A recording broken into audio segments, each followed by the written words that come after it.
미국에서 배우로 활동하는 사만다에게 어느 날 페이스북 메시지 하나가 도착했습니다. 메시지를 보낸 사람은 영국에서 패션 디자인을 공부하고 있는 아나이스였는데요. 사만다가 출연한 영화를 보고 이상할 만큼 자신과 닮은 모습에 놀라 고심 끝에 연락을 한 겁니다. 며칠 뒤 그들은 화상 전화로 생애 첫 대화를 나눴습니다.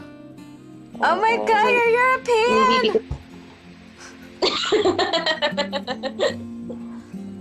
Hi. Hello. This is a really weird experience. That's so weird.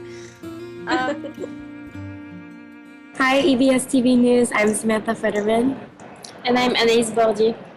It was really strange to see each other on Skype for the first time because it was like a mirror image and we were looking at each other, side by side, or I guess window in window. We spent 3 hours talking on Skype the first time we talked. 사만다와 아나이스는 1987년 부산에서 태어난 쌍둥이 자매였습니다.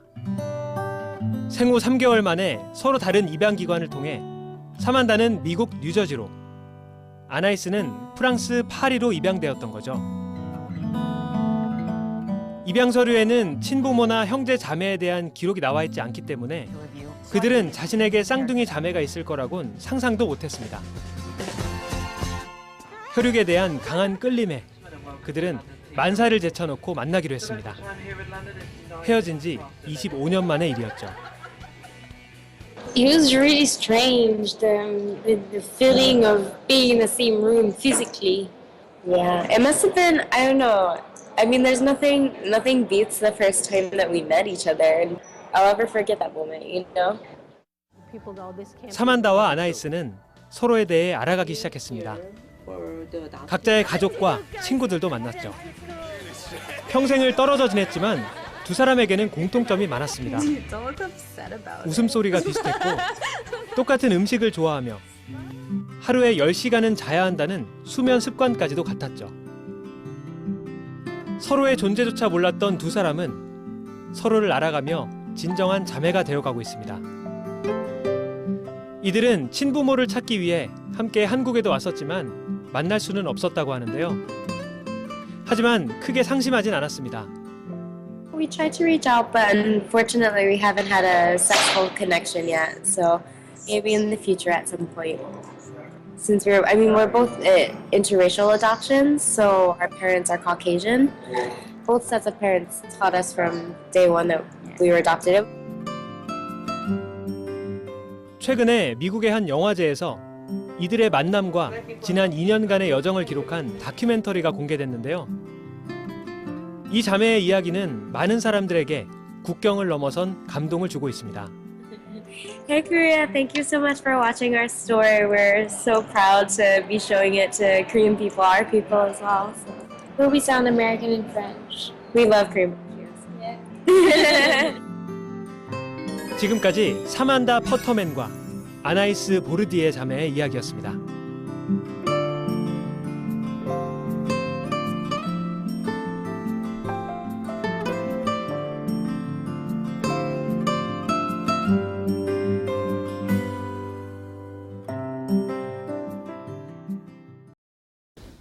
자, 안녕하세요.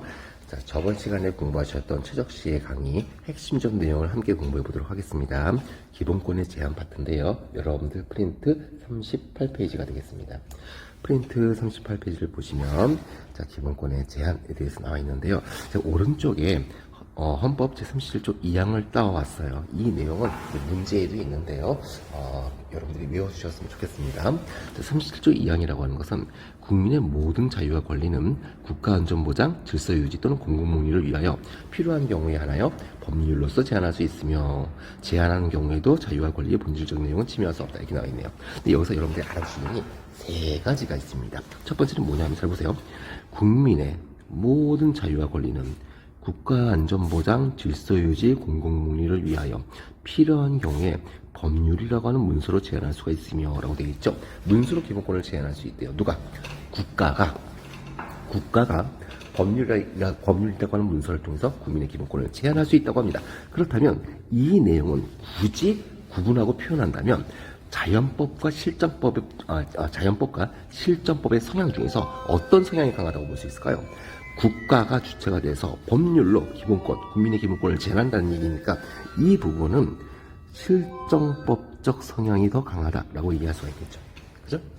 자, 그런데 아무리 국가가 법률이라고 하는 문서를 통해서 국민의 기본권을 제한하려 한다 할지라도 국민의 본질적인 내용, 국민 권리의 본질적인 내용은 침해할 수가 있다 없다?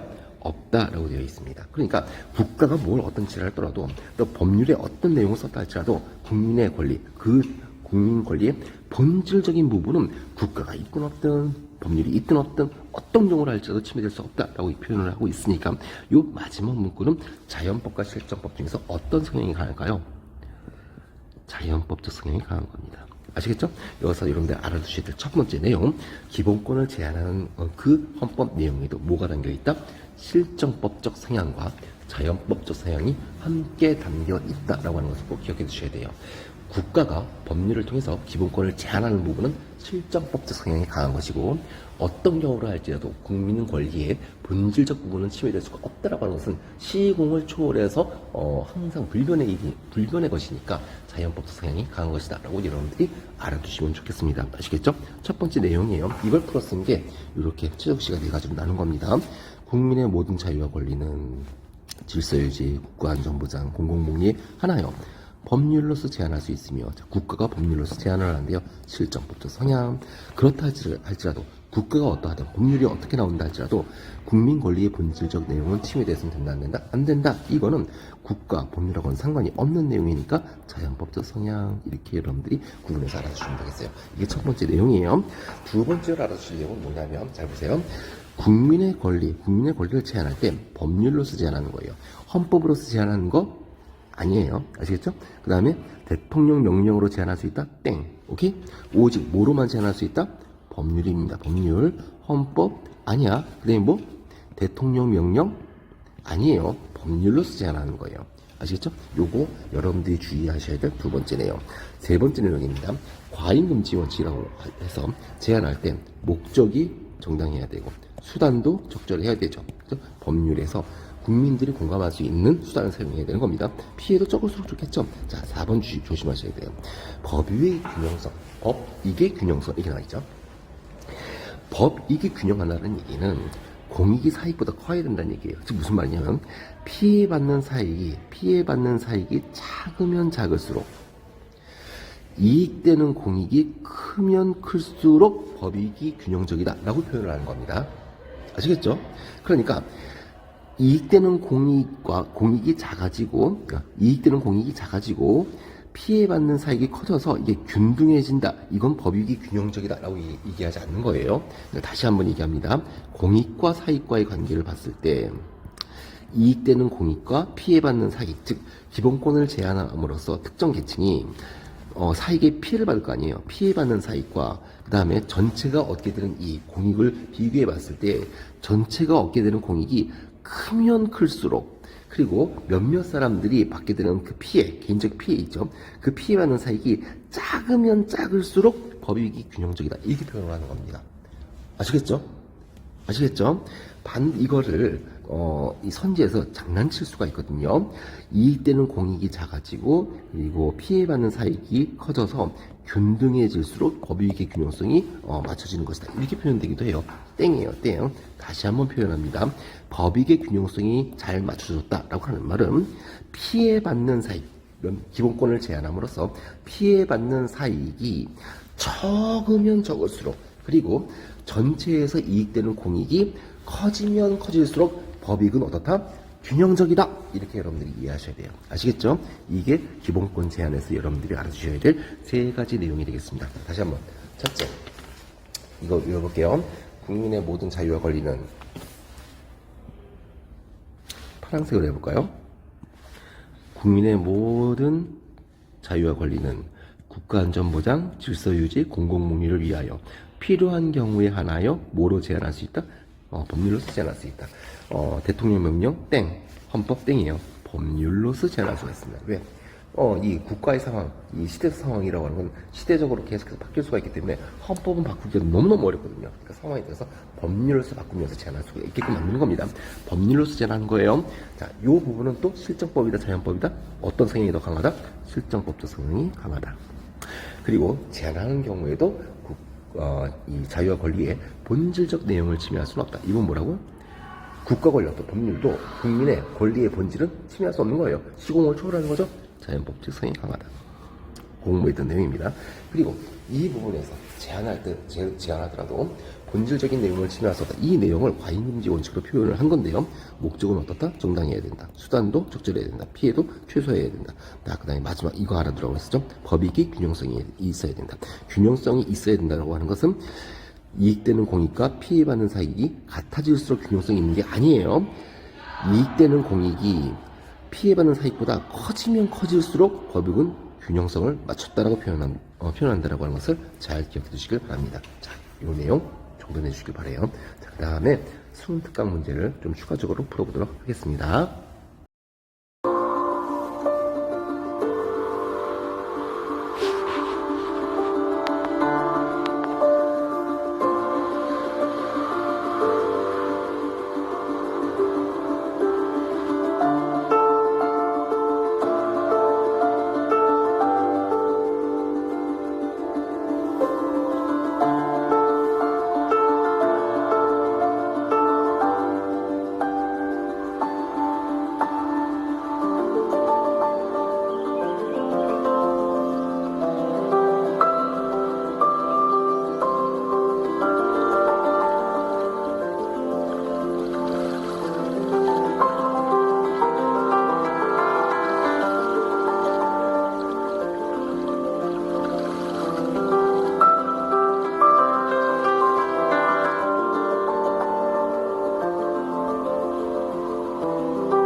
자, 여러분들 프린트 44페이지의 수능 특강 문제를 풀어보도록 할게요. 5번, 6번은 간단하게 풀어보도록 하고 8번 문제는 여러분들이 한번 풀어보는 시간을 가져보세요. 자, 5번 보겠습니다. 5번을 보니까 침해받는 기본권의 유형에 대한 설명이래요. 여기 보니까 최저임금 튀어나와 있죠. 최저임금이 미달하는 급여를 받아서 문제가 터졌대요. 자, 그 다음에 새 청사를 건축하고 있는데 주변에 살고 있는 사람이 심한 먼지와 소음 때문에 정신적 일시적 피해를 받고 있대요. 자, 이건 뭘까요? 환경에 관련된 내용이죠. 근데 최저임금은 뭐에 관련된 내용이죠? 근로에 관련된 내용이죠. 환경과 근로에 관련된 내용인데 그게 침해가 되고 있대요. 그럼 뭐가 될까요? 사회권이죠. 사회권, 그럼 여러분 두 가지 기억해 두라고 얘기했었죠. 교육, 근로, 환경, 인간답게 살 권리, 또 실질, 비례, 상대적 평등 알아두시라고 얘기했었죠. 자, 연관성이 있는 거 4번입니다. 실질적 평등을 실현 목적으로 하는 권리이다. 이거 조금 조심하세요. 실질적 평등, 상대적 평등, 그 다음에 비례적 평등은 약자를 도와주는 거죠. 그러니까 사회권에도 포함이 되죠. 동시에 평등이라고 하는 평등권의 한 부분이 되기도 하죠. 둘 다 해당이 될 수가 있어요. 아시겠죠? 그러면요, 하나 물어볼게요. 형식적, 절대적 평등도 있죠. 1인 1표제 같이. 그죠? 형식적, 절대적 평등 같은 경우는 뭐하고 연관성이 있을까요? 평등인 해당이 연관성이 있지만 사회권하고는 연관성이 있어요, 없어요? 없죠. 왜냐하면 사회권은 사회적 약자를 배려해 주는 권리가 사회권이기 때문에 그렇습니다. 그죠? 이해할 수 있죠? 그러니까 여러분들 알아두세요. 그래서 시험 문제 잘 나와요. 왜? 평등권하고도 헷갈리는 학생들이 있거든요. 실질적 평등, 실질적 평등, 그러니까 평등권이네, 이건 사회권이니까 땡, 이렇게 생각하는 경우도 있거든요. 하차원 수권이 틀리기 때문에 이걸 시험 문제 잘 냅니다. 그러니까 외워두세요. 사회권, 그러면 교육, 근로, 환경, 인간답게 살 권리. 환경, 근로에 관련된 내용이 나왔네요. 그리고 또 다른 표현 방법, 상대적, 비례적, 실질적 평등. 꼭 기억해 두셨으면 좋겠습니다. 시험 문제 정말 잘 나와요. 그 다음에 6번 문제 보겠습니다. 44페이지 6번. 자, 자유권, 참정권, 사회권에 관련된 질문을 했는데, 어떤 질문에서 그 예가 나오게 되면 3점, 그다음에 2개만 예가 나오면 2점, 그리고 1개만 예가 나오면 1점을 부여했는데, 가는 3점, 나는 2점, 다는 1점이 나왔대요. 이렇게 얘기할 수가 있겠네요. 자, 자유권, 사회권, 참정권을 질문을 했는데, 자, 1번 볼게요. 자, 법률로서 제한할 수 없는가? 있는가가 아니라 없는가? 법률로서 제한할 수 없는가? 있거든요. 다 모든 기본권을 제한할 수가 있죠. 그러니까 아니에요, 아니에요, 아니에요, 노, 노, 노 이렇게 되어 있네요. 예스가 없으니까 0점이 나왔네요. 자, 가를 보겠습니다. 2번 가. 국가의 존재를 전제로 인정되는가? 이건 실정법적 성향의 기본권이 되는 것이죠. 자, 그럼 실정법적 성향의 기본권은 사회권, 참정권, 청구권이니까 yes, yes. 자유권은 자연법적 성향이 강한 기본권이 되는 거니까 no 이렇게 되겠네요. yes 2개, 2점이 되겠네. 자, 나를 보겠습니다. 3번에 나. 방어적 권리에 해당되는가? 자, 방어적 권리, 소극적 권리, 뭐만의 특징이죠? 자유권적 기본권만의 특징이네요. yes. 사회권, 참정권은 아니에요. no, no. yes가 하나 나오니까 1점. 소극적 권리에 해당되는가? 자유권에 해당되죠? yes. 사회권, 참정권은 적극적 권리예요. no, no. 이것도 1점. yes가 하나 나왔으니까. 5번. 실체적 기본권을 실현하기 위한 절대적 권리인가? 이거 잘 나와요. 알아두셔야 된다고 했었죠? 이건 청구권인데 청구권 이유 3가지 안 나와 있죠. 이건 0 이렇게 되겠네요. 그러면 가는 3점인데 해당이 안 되고, 나는 2점인데 해당이 안 되고, 그죠? 다는 1점인데 어머 이거 걸렸네. 4번이 정답이 되겠습니다. 자, 그 다음에 7번 핵심 7번입니다. 이번 오늘 최적 선생님 강의 공부한 거에 대한 문제가 되겠네요. 자, 다음 헌법 조항에 대한 설명으로서 가장 적절한 것은 이렇게 30조 2항입니다. 국민의 모든 자유와 권리는 국가안전보장, 질서유지 또는 공공복리를 위하여 필요한 경우에 하나여 뭐로 제한할 수 있다? 법률이에요. 법률. 헌법 땡. 그 다음에 대통령 명령 땡이야. 법률로서 제한할 수 있으며 제한하는 경우에도 자유와 권리의 본질적인 내용은 침해할 수 없다라고 되어 있네요. 자, 여기 국가가 법률로서 제한할 수 있으며 이 부분은 뭐? 자연법과 실정법 중에서 뭐에 해당된다? 실정법적 성향이 강한 부분이다 라고 얘기했었죠. 그 다음에 제한하는 경우에도 자유와 권리의 본질적인 내용은 침해할 수 없다. 즉 국가라 할지라도 법률에 뭐라고 기록됐다 할지라도 자유와 권리의 본질적인 내용은 침해할 수가 없다. 시공을 초월해서 제한이 안 되는 것이죠. 이거는 자연법적 성향이 강하다. 이렇게 볼 수가 있겠습니다. 자, 기본권의 제한에 관련된 내용이고, 기본권의 제한에 관련된 내용도 실정법과 자연법적 성향이 함께 녹아들어 있다고 하는 것을 알아두시면 돼요. 자, 그런데 지금 여기서 기본권 국가에 의해서 부여되는 권리, 이거는 실정법적 성향인데 실정법적 성향만 얘기하고 있는 것은 아니죠. 땡. 자, 2번입니다. 국민의 기본권 보장과 국가의 이건 상호 배타적 이런 경우는 굉장히 극히 드문 케이스입니다. 거의 대부분은 기본권이 보장될수록 국가의 이익은 늘어납니다. 예를 들면 이런 것이죠. 국민의 재산권이 늘어날수록 그 나라는 잘 사는 나라입니까? 맞습니다. 선진국에 가까워지는 것이죠. 그러니까 상호 배타적인 경우는 아예 드물어요. 상호 보완적인 경우가 많습니다. 자, 그리고 제시문에 나와 있지도 않아요. 세 번째, 기본권은 실정법상의 권리가 아니라 자연법상의 권리를 보여준다.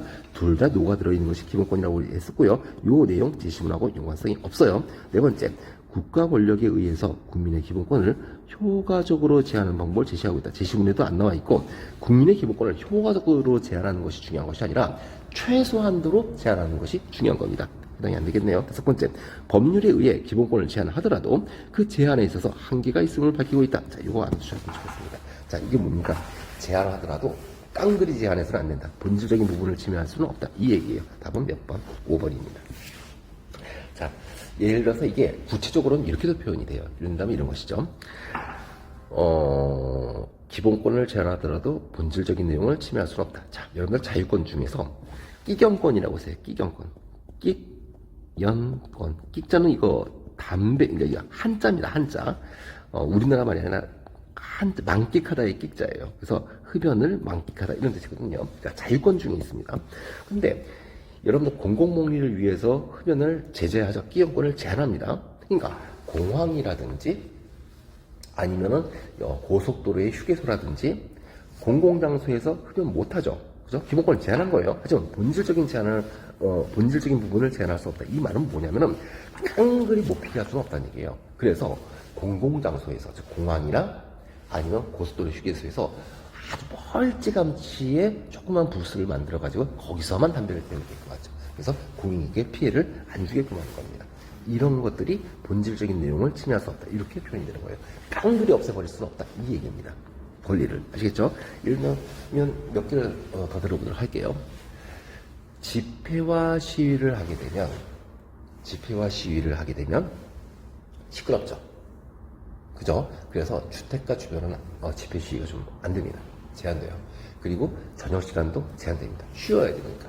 자, 그래서 낮에 주택가하고는 좀 거리를 둔 지역에서 할 수가 있거든요. 무슨 말이냐면 필요에 따라서 법률로서 제한이 된 거죠.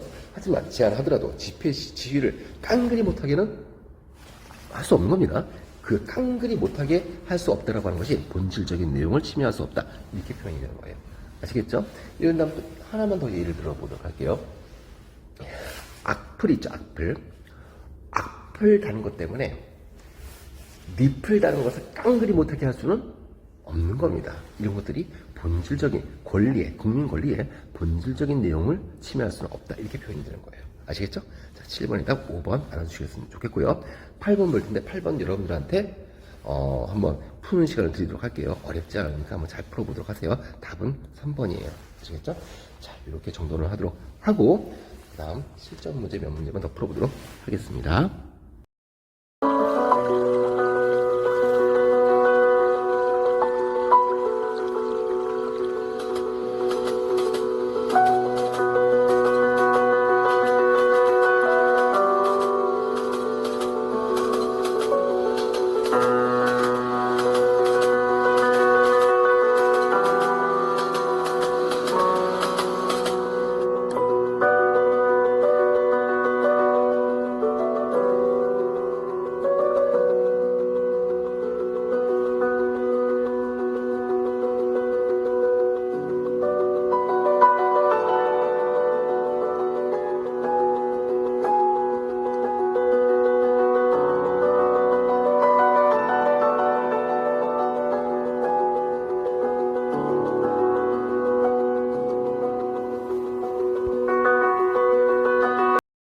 자, 여러분들 48페이지 풀어볼게요. 수능 특강 심화 문제를 풀어보도록 하겠습니다. 7번 문제는 여러분들이 푸실 만한 수준의 문제이고요. 8번 문제는 좀 어려워요. 수능 선택한 고3 학생들이 풀 수 있는 수준입니다. 그래도 여러분들이 공부하시고 아실 수 있다면 정말 자신감도 많이 높아지게 되겠죠. 함께 이 두 문제를 풀어보도록 하겠습니다. 7번 문제입니다.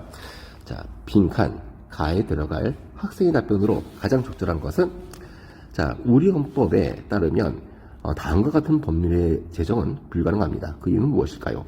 자, 내용을 보니까 집회 및 시위로 인한 사회적 비용의 발생을 막기 위해서 모든 모든 집회, 모든 시위를 금지시켜버린대요. 악플 때문에 피해받는 국민을 막기 위해서, 그런 발생을 막기 위해서 인터넷에서 개인의 모든 의사표현, 리플하다는 것을 다 막아버린대요. 모든 의사표현을 금지한다는 겁니다. 자, 가짜뉴스 범람으로 이런 혼란을 막기 위해 모든 신문기사에 국가의 사전 검열을 받도록 하는 것. 자, 이건 뭡니까? 모든 집회를 금지시켜버리고요. 모든 의사표현을 금지시켜버리고요. 모든 신문기사에 국가의 검열을 시작한대요. 그러니까 이건 뭐죠? 기본권을 상황에 따라서 공공복리나 질서의 유지나 국가안전보장을 위해서 제한할 수 있는데 그 권리를 아예 못하게 하는 것은 본질적인 내용을 침해하는 것이죠. 그죠? 자, 몇 번이 정답이 될까요? 2번입니다. 학생이 대답해야 될 가장 적절한 것은 이 법률 조항은 국민의 기본권을 아예 없애버린 거예요. 아예. 그죠? 그러니까 다른 말로 표현한다면 본질적 부분까지 제한시켜버렸기 때문에 문제가 됐다는 얘기입니다. 다음 몇 번일까요? 2번. 기본권의 본질적 내용을 침해하고 있기 때문입니다. 하고 답을 한 번씩 맞겠죠. 그죠? 7번이 답은 2번이 답이 되겠습니다. 8번 문제 볼게요. 이 문제는 좀 어렵습니다. 자, 갑은 건축 허가를 받은 날부터 1년 이내에 공사에 착공하지 않을 경우 건축 허가를 취소하는 법률 조항이죠. 건축법 11조 7항 1호가 헌법에 위반된다며 헌법 소원 심판을, 이건 하나의 재판이죠, 청구하였다. 어머, 재판을 청구했네. 헌법재판소도 재판을 한 겁니다. 국민이 신청한 재판을 하는 경우가 있습니다. 그걸 헌법소원심판이라고 이해해요. 재판 청구권을 행사했네요. 이에 대해 헌법재판소는 이 법률 조항은 건축물과 관련된 안전의 확보 및 위험 방지뿐만 아니라 국토의 효율적인 이용 등 다양한 공익적 요소를 합리적으로 반영하고 있기 때문에 입법 목적이 정당하고 수단이 어떻다? 적합하다. 즉 건축하겠습니다라고 허가 신청을 해놓고서 허가가 떨어졌는데 1년 동안 건축을 하지 않으면은 그 건축 허가를 어떻게 누군가가 다르게 활용할 수 있도록 취소시켜버린다는 얘기예요.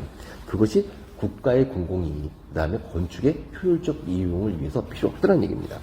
자, 그래서 수단의 적합성이 인정된다. 이 수단이라고 하는 것이 법률 테두리 내에서 적합하다 이렇게 말하는 거예요. 국민정서에도 맞다. 그 취소, 그러니까 1년 지나도 착공 안 하면 취소시키는 것이 잔인하거나 아니 국민 양심이 비춰봤을 때 아니다라고 하는 그런 느낌을 주는 정도의 이 수단이 아니라는 얘기죠. 적합한 수단이라는 얘기죠. 또한 건축주의 토지재산권이 침해된다 하더라도 이를 통해 보호하려고 하는 공익이 더욱더 크기 때문에 법의 균형성은 갖추었다라고 판단하여, 자, 이거 알아두셔야 된다고 했었죠. 법익의 균형성이라고 하는 것은 기본권을 제한함으로써 얻어지는 공익이 피해받는 사익보다 크면 클수록 법익의 균형성은 갖춰졌다라고 얘기하는 겁니다. 아시겠죠? 같아질수록이 아니에요. 판단하여 해당 법률 조항은 합헌이라고 결정하였다라고 되어 있습니다. 보기를 보겠습니다. 기억. 헌법재판소는 기억이 건축법 조항이죠. 1년이 지나면 1년 건축 허가 받고 1년이 지나도록 건축을 안 하면, 착공을 안 하면은 취소시켜버린 거죠. 과잉금지 원칙에 위배되지 않는다. 왜? 요 조항이 합헌이래요. 문제될 게 없다 이렇게 얘기하고 있죠. 문제될 게 없다라고 하는 것은 국민 기본권의 본질적 내용도 침해하지 않았고 제한할 때 과잉스럽지도 않았다라고 표현하는 거예요. 그죠? 그러니까 과잉금지의 원칙, 본질적 내용의 침해금지 다 지켰다는 얘기죠. 그러니까 위배되지 않는다라고 보았다는 얘기예요. 기억 맞네요. 니은을 보겠습니다. 헌법재판소는 기억이 요 건축법 조항이죠.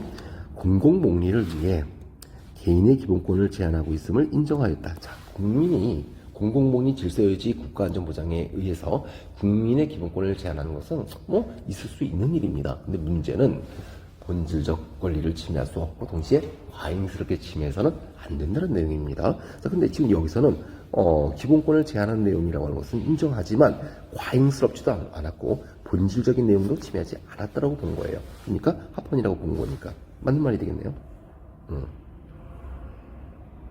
자, 기본권을 제한하고 있음을 인정하였다? 인정한 거죠. 근데 여기서 이 제11의 관건은 이 제한할 때 과잉스러웠느냐, 본질적 내용을 침해했느냐, 그렇지 않았다는 얘기죠. 그죠? 자, 일단 이유는 맞습니다. 뒤에서 볼게요. 갑이 헌법재판소를 상대로 행사한 기본권은, 자, 헌법재판소에 심판을 청구한 거, 재판을 청구한 거죠. 재판 청구권이죠. 청구권입니다. 청구권.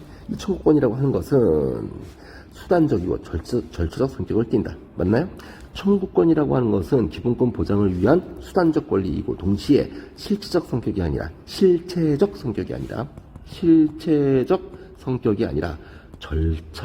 성격을 띈다. 공부했었죠? 맞는 말이네요. 네 번째, 갑이 침해받았다고 주장하는 기본권은 뭘 침해받았다는 거예요? 자기 땅에다가 건물을 지려고 하는데 자기 마음대로 자기 시간적 계획에 따라서 마음대로 할 수 없게끔 했다고 비판을 하는 것이죠. 자, 갑이 침해를 받았다고 주장하는 기본권, 이건 뭘까요? 재산권이 되는 겁니다. 재산권이라고 하는 것은 넓게 뭐에 포함됩니까? 자유권에 포함됩니다. 자유권이라고 하는 것은 천부인권적 성향이 강한가요? 실적법적 성향이 강한가요? 천부인권, 자연법적 성향이 강합니다. 따라서 국가의 존재 여부와 상관이 있다, 없다, 없다. 국가의 존재를 전제로 해서 인정되는 권리다. 이거는 실정법적 권리로서 참정권, 사회권, 청구권에 해당되는 것이죠. 그죠? 자기가 자유권에 해당되는 거니까 리을은 해당이 안 되겠네요. 답이 몇 번일까요? 기억, 니은, 디귿 4번이 정답이 되겠습니다.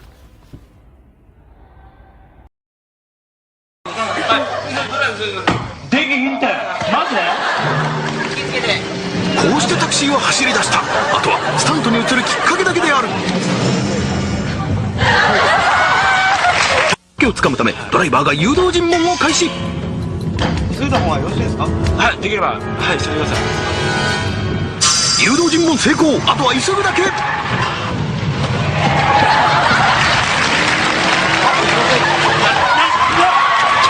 何しちょ何してんすか？違う、こっちの方が30分早いんですよ。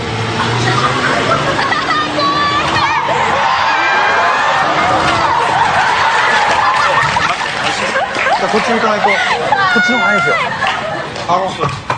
一応安全ベッド練習じゃないですか。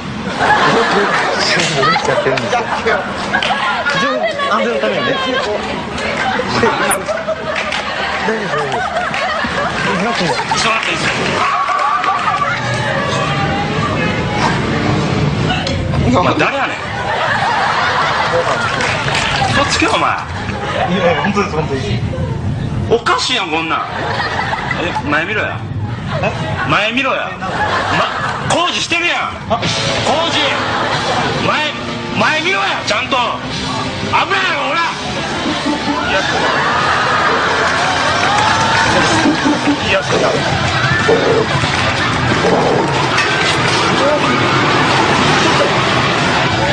ちょっと戻せや戻せや早くちょっと戻せや早くこのスパマジでやめろやちょっと看板が前に行けどうぞ看板が前に行けどうぞ看板が前に行けどうぞちょっと前に行けどうぞ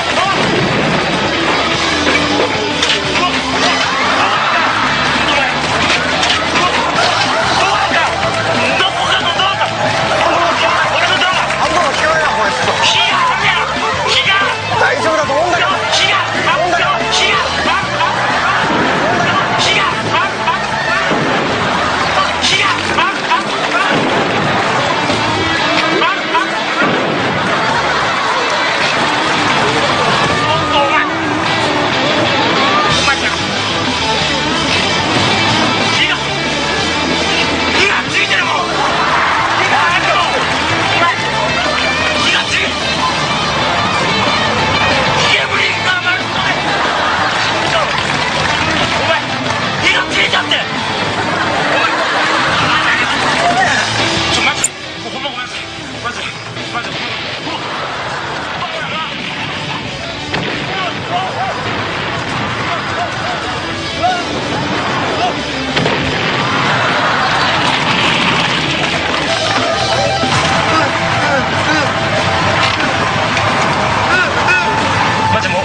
マジでわかります止めますマジもう何ちょっと待って何を止めます